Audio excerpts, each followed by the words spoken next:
Ladies and gentlemen, we are live with game number 2 here. It is going to be on Yonsu LE. Down at the bottom left-hand side is our green Protoss player. He's down at, he's down at 1-0 at the well, 0-1 at the moment, as you can see on the scoreboard down there. It is from Team Flash, Blysk. And his opponent up towards the top right-hand side.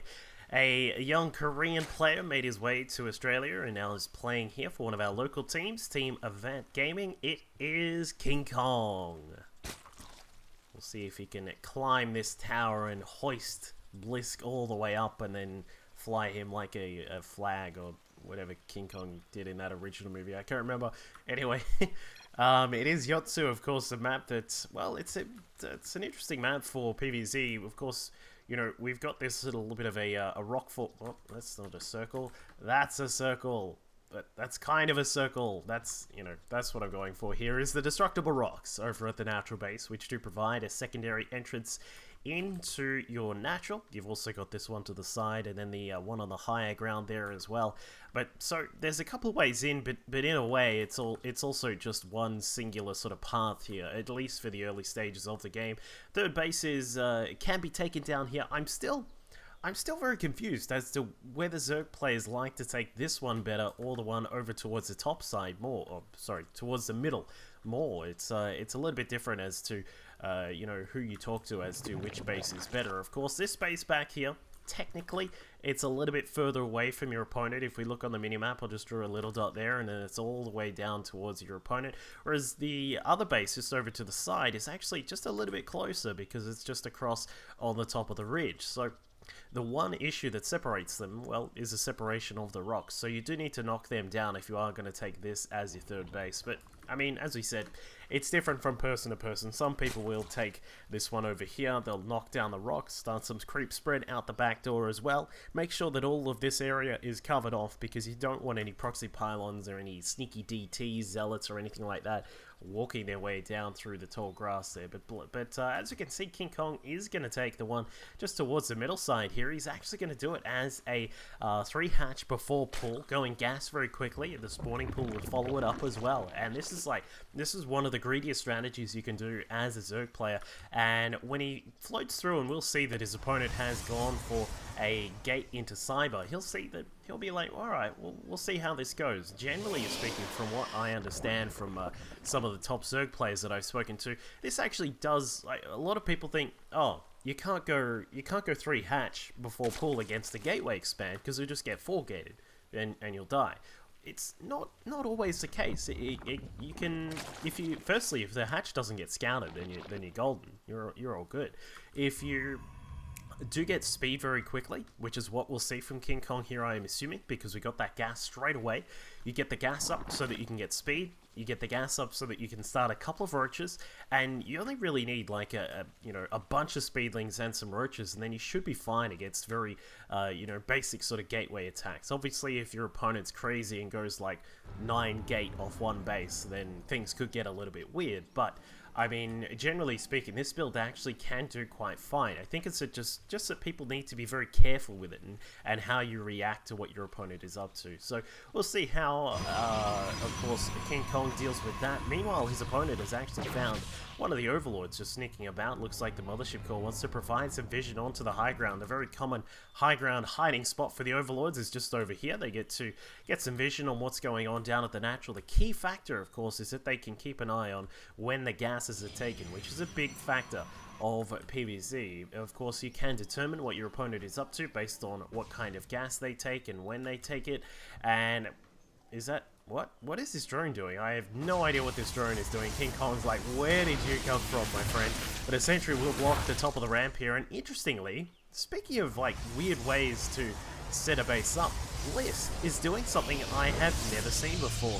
Taking a couple pylons here on top of the secondary ramp, I guess you could say, and then putting the gateways down along with the forge as well, then you've got a really nice entrance. You actually block off you block off an entire entrance here, and then I'm assuming we'll probably see a cannon go down. So that's actually a really interesting way of doing this, but we will see a little bit of aggression out on the map here from Blysk. He's just poking about with a single stalker and the mothership core as well, but there's nothing too much going on. KingKong will just double check and see, are there any pylons about? What do we see here? Not too much. Alright, so we're all good. And we can see that now he's actually going to send a couple of these links across. Really a little bit of a bad investment here by KingKong, trying to take advantage of the fact that his opponent may not have a full wall up, but he actually does. But those lings will help out with a bit of map control, also just a little bit of a safety. In case his opponent was going for a 3 or 4 gate kind of attack, you've already got a few lings out. You can scout out what's going on, try and kill off a pylon and that kind of thing. But Blysk has now got his natural base almost fully saturated here. We can see that he is in fact going to head out towards the third base. We are going to put a third base down very quickly here for the Protoss player. The mothership core will keep watch from up at the top. Sentries numbering 7 at the moment will be able to keep an eye on what's going on, especially when they throw out a hallucinated Phoenix. This the hallucination, I gotta say, as one of the sort of not as much talked about kind of changes that came about with Heart of the Swarm, is the free hallucination for Protoss. I think this has been such a great addition. It's been really helpful in scouting out. As a Protoss player, of course, you can get your observers, but they can come a little bit late. It is always nice to just send out a Phoenix and say, alright, there are a couple of Evo chambers, there's the Roach Warren, and you know, now I can see that his third base is nicely saturated, so he either went for a very quick expand, or somehow got a bajillion drones out very quickly. And then you can react to these kinds of things in a little bit of a better fashion as compared to Wings of Liberty, where it was not as easy, you could say. So Blysk is going to start us up here with a strategy I have not seen for a little while. We're going to go into Blink and then Dark Shrine as well with +1 weapons. This is something which can lead into quite a few things. You can get some drops coming out with Warp Prisms. You can also have things along the lines of just your average kind of Blink tech supported by Archons, which is something that I used to use quite a lot. And player, you should all know by now, Baby Knight also used that kind of thing a little while ago back in Wings of Liberty. But these days, it's not something you get to see as much. The DTs, of course, are a very kind of a situational kind of force that can be used against Zerg players, but at this point, it's very hard to get past a player because they'll normally have a couple of spores prepared at each of their bases, and then they'll have a few units out on the map to snipe down those DTs. So we'll see where Blysk is going to go with this. We've got +2 on weapons on the way. Inside the main base, of course, a couple of gates have been erected here, taking us to a total of, I think that's 7, yes it is, no, yeah, 7 have been set up. So we've got a third base coming along here for Blysk. Interesting to see that he has not taken down those the rock tower there. Perhaps he's saving it for a very dramatic kind of save later on in the game. But the hallucinated Phoenix will come through. They're just checking out the hive timing. They did also want to check out whether that 4th hatchery was up and running, and they have seen that that has just been started up. And interestingly, we've got the Locust upgrade coming out. The Enduring Locust are being built up by KingKong. He's also got his extra upgrades now, just finishing up, +1 to carapace and missile attacks coming along for the Zerg player. And it looks like we are going to transition into a Swarm host based play. Say that one 10 times fast, and we'll see if he's going to try and, a lot of people have been debating whether this is a really good map for Swarm Host play. There are, of course, a couple of very small avenues through the middle of the map. You can set up shop and send your locusts in across this ridge here as well while controlling the Zelnaga Watchtower, or you can, you can also do things like setting up here to head in towards that that third base of the Protoss player. But DTs are now on the way here for Blysk. He's got one already inside the 4th base, getting some work done over here. The Wall Prism's going to head inside the main, but a couple of DTs over at the 3rd should be able to slice up quite a few of these drones. The Wall Prism is going to actually drop off right next to the infestation pit. He should see that pulsating and say, what's going on in here? In fact, is he going to be able to snipe out this upgrade? No, he's not going to be able to finish it up. Will kill off the infestation pit, but a lot of damage was also done over at the 3rd base over here. The 4th base also still under threat with a single DT here hacking apart that hatchery, and it looks like the 3rd will go down. So Blysk is able to get a couple of really good kills here, sniping out 10 drones. At this point of the game, we are 13 minutes in. Sniping out 10 drones isn't the biggest of deals that it would have been, say, 6 or 7 minutes ago. But at this point, it's still pretty good. It's good to delay your opponent. It's good to force some lost mining time. As we can see, KingKong is majorly oversaturated here, and his main base is going to fix that up. There we go. Some transferring drones there.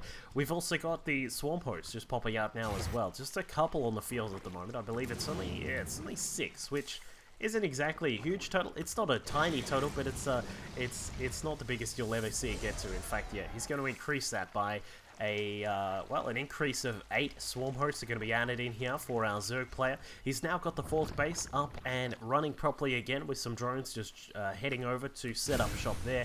And Blysk, well, this is a point where, as a Protoss player, once you identify that there are swarm hosts out on the field, you need to do something about it. You can't just sit by idly and let a Zerg just macro up, say, hey, I've got all of these swarm hosts, I'm able to get into a really good position. You need to do something about it. You need to start sniping out some of the bases if possible. What I would love to see here from Blysk is taking advantage of his Colossus' long range and just firing down on this base without even needing to worry about taking any damage at all.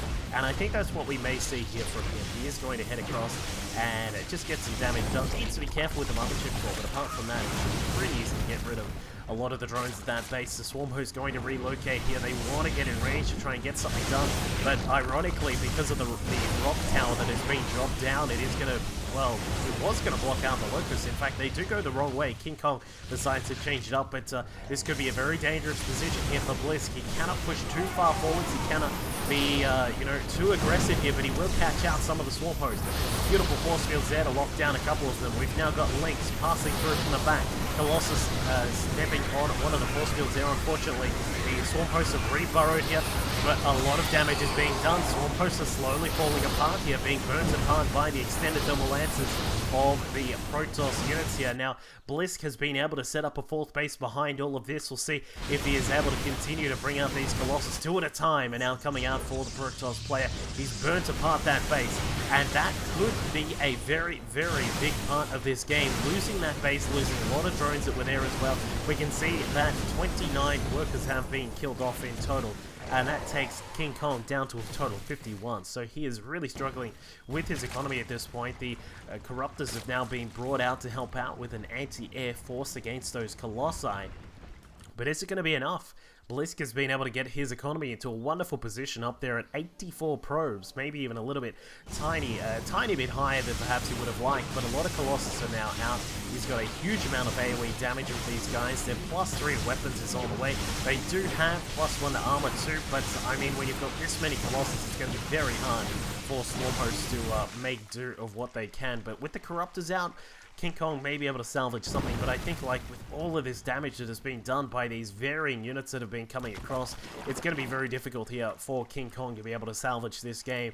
His worker count has increased back up to a total of 69, so he's getting it back up there, but a 3-base Zerg against a 4-base Protoss. Last time I checked, kids, that is not the best sort of situation you want to be in. So we can see now that, Blysk is starting to really take advantage of his position. This is what you start to see when a Protoss player is really confident in their position. I was going to say gateways galore and a couple of warp prisms coming out. He wants to be able to drop all over the place, try and split up some of the forces. Swarm hosts not very good at defending multiple locations. You don't want to split them up because their power lies in that huge hive mentality, the swarm mentality of being able to have just overwhelming units here, and that means that you can't really split them up. So with this first warp prism now coming across here from Blysk, there is a second one over to the side, but I believe, well, where are these DTs going? I don't know where they're off to, but Blysk is going to head inside, drop off a couple of those stalkers there. Warp prism will go down, but not before it is able to keep an eye on what is going on inside that base. Meanwhile, the secondary prism across on the right-hand side of the map is going to look for a drop point here, but the Queens are able to snipe that down. Very nicely done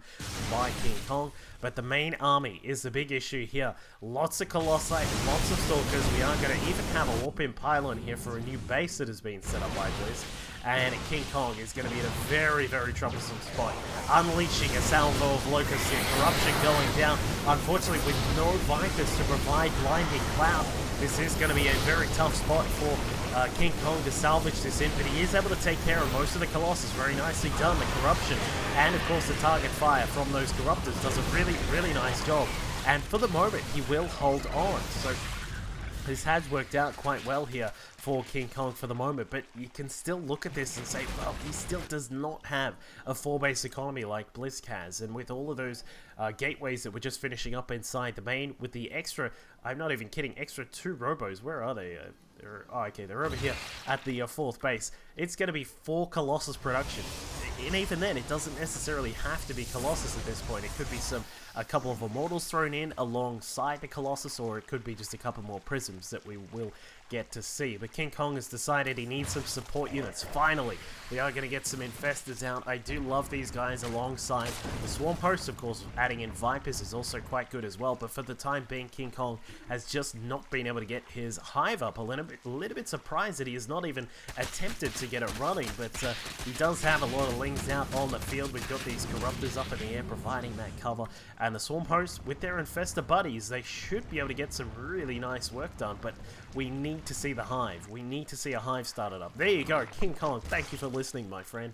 He is going to start that up. He is going to also take a 4th base. Perhaps even looking at taking a 5th up in the corner would be a good idea for him right now. He's got a very offensive force. He can send out these Swarm Hosts, be very aggressive with them, drop off the Locusts, and then perhaps maneuver around. You can drop them off, send the Locusts in this way, maneuver across to the side, set up shop over here, and then drop in some more Locusts across on the 3rd base, and then all the while, you can set up your own economy back at home. So I would love to see that kind of thing here from KingKong.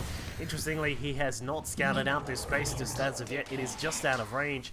We will see the Swarm Hosts start to push forwards. Colossus and Stalkers all sitting here at the bottom of the ramp. They should be able to identify what is going on, but Blysk has decided to go around the other way. The Corruptors and the Infestors are all out of position, but finally they move through. Some Storms will go down. Where are the Fungals? Where are the Infested Terrans? Anything to just soak up some of the damage here.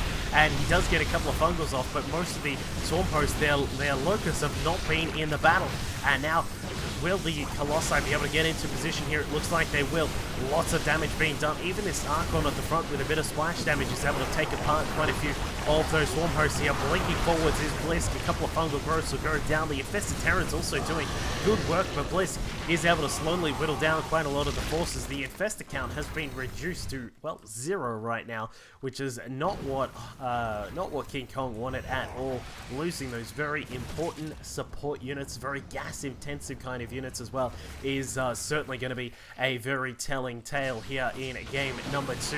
I have a feeling that Blysk is possibly going to push in and finish this one off. He's got 4 Colossi building at home, as we can see here. He is going to have a massive amount of AoE damage very soon. I think he maybe should just back off for the moment, just try and pull back and try and keep a lot of these Stalkers alive. Maybe a little bit of a better idea.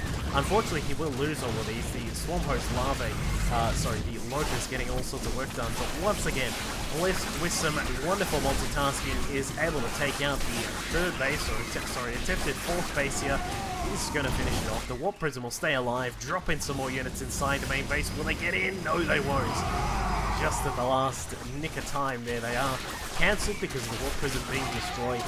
Now we can see that KingKong, well, he's lost his 4th base. His main is mined out, his natural gone, and the 3rd base is just about done. This is the last roll of the dice here for our Zerg player, I would think.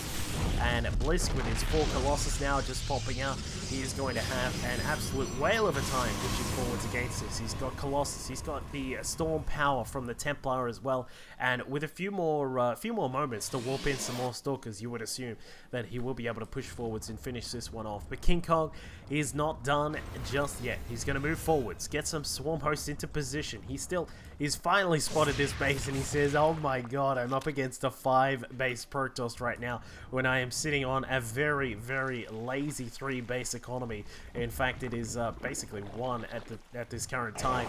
But he'll drop off some Locusts, send them in, trying to buy some time here. This is all that KingKong wants to do, is just to find a way to buy some time to get this base up and running, but he is going to have a very tough time trying to do that, because very soon Blysk is going to be maxed out. He's at 178 supply right now, 4 Colossi are in the mix. We've got a warp in of some Zealots up at the top side. They're going to head in towards the third base, and I would suspect that maybe even just with that attack there, that could be the end of KingKong here in game number 2.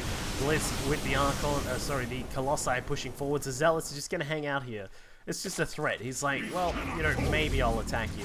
Fungal growth coming out from one of the infestors may be able to help save this hatchery. In fact, is he going to be able to save it? I think he will, yeah.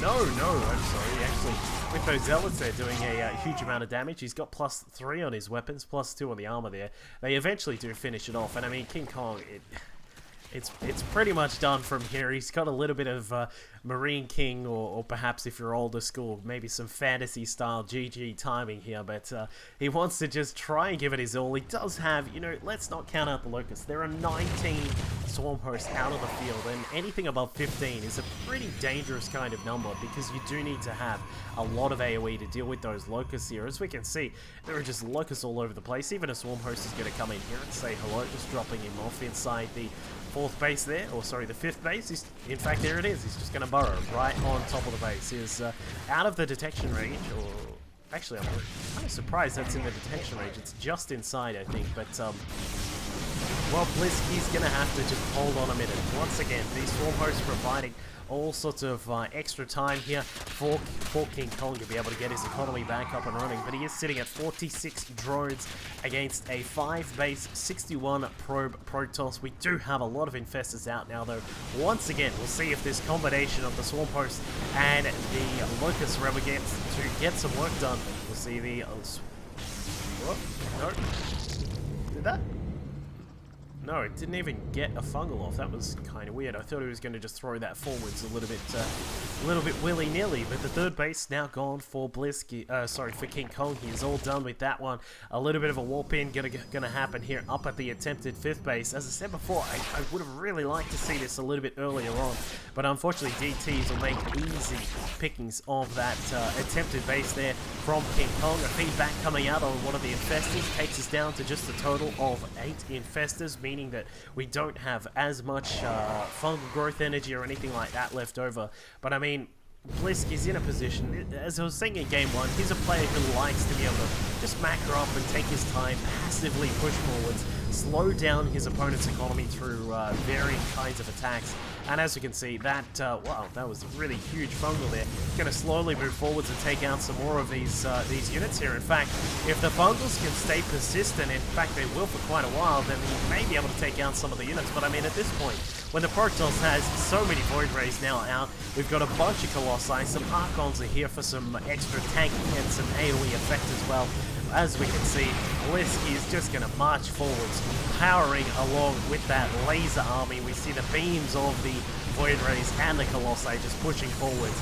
And with the Stalker support there as well, a couple of Templar are out, and well, they will go down. But I mean, that is going to be it for KingKong. The 19 Swarm hosts cannot compete with this kind of army. And I would assume that in a second we're going to see the GG here from KingKong. The Storm right on top of the ramp. A Warp Prism just going to fly through it. He's got anti-weather protection on that Warp Prism. But here come the Corruptors trying to take out the Void Rays. Unfortunately, if you're a Zerg player, for some reason, Corruptors are not actually that good at anti-air, despite being anti-air units. And with the Zealots now warping in, that is going to be it here for KingKong. Swarm hosts attempting to reposition themselves, but at what cost. They will now fall down.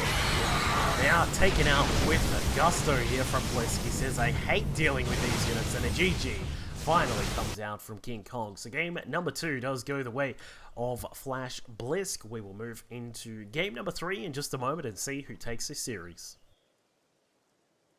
Here, as you can see, 47 damage to bio units and then the 34 damage against other standard targets. His storms have also been wonderful, just spreading them out across the battlefield, doing really nicely there. And for minigun, he's been sticking with a much more